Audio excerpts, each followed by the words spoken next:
This is Williamstown Town Hall. It's a traditional style town hall that has a ballroom flat seat for 900 and a dress circle that seats about 300.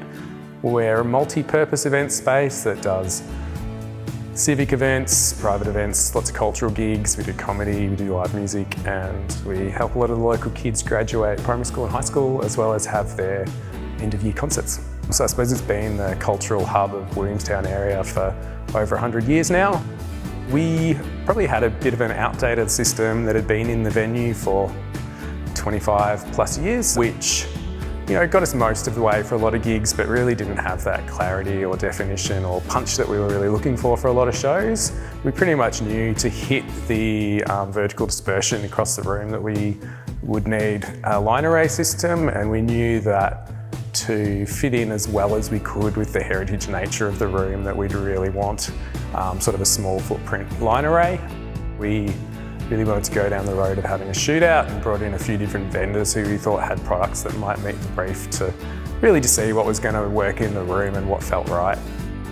To see and hear the system in the room leads to multiple conversations that you can't have based off a drawing or a photo or a spec sheet. We got to discuss things like rigging and the pitfalls and the changes and the variances between where certain solutions would end up and what impact that was going to have on the final design. So it's the D&B T-Series line array system that went into place. That involved 9 T10s per side and 3 T-subs per side. The system is then augmented with 4 front fills. Every speaker has its own individual channel of D&B D30 amplifiers to allow us to use the array processing to create profiles for different events within the room.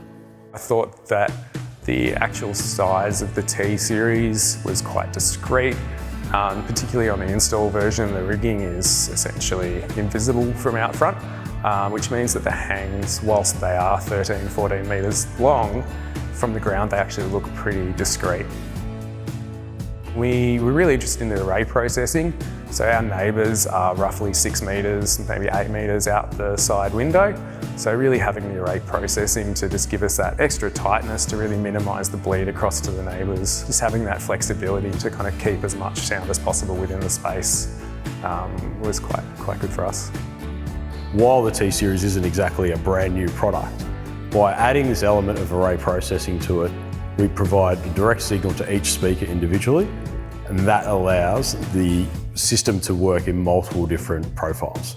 So for the team here, being able to turn the speakers off and on for the balcony, create a runway exclusion zone, and then avoid extra sound energy hitting the side walls to their neighbours to the west, really provided a great deal of flexibility for their productions. One of the big things that we're noticing is that when we do a full banquet setting where we're going right to the front, the whole audience is having the same experience, particularly for speech, where the imaging would get a bit weird if you're sitting down the front. It's just not there, and everything becomes a bit amorphous with the new system. It's all still very targeted. Everything is where it's meant to be. You can hear everything. There's the right amount of bass across the entire room, and just overall vocal intelligibility is just in a much better place than it was. NAS was really supportive through the whole process of this installation. There was multiple revisions of the design before contract, and then during the commissioning and the deployment stage, the communication backwards and forwards with the projects team at NAS really meant that we hit that brief for the client at the end.